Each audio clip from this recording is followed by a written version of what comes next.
Removal. Remove the screw plugs from the base enclosure. Important: there are various sizes of screw plug. Make note of where each size plug is located.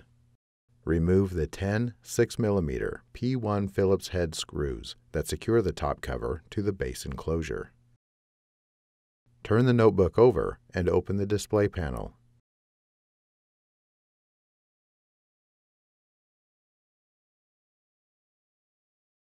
Using a non-metallic flat-bladed tool, carefully separate the edges of the top cover from the base enclosure.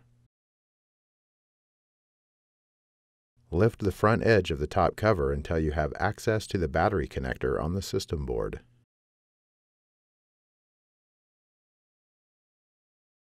Disconnect the battery cable from its connector on the system board.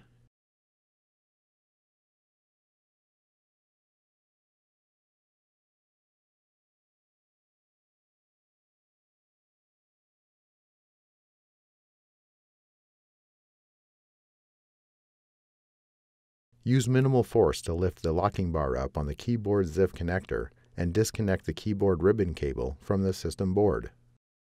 Use minimal force to lift the locking bar up on the touchpad ZIF connector and disconnect the touchpad ribbon cable from the system board. Remove the top cover. Important: when replacing the top cover, be sure to remove the thermal pad from the old top cover and place on the new top cover. Unless the thermal pad is damaged, then it cannot be reused. Reverse this procedure to install the top cover.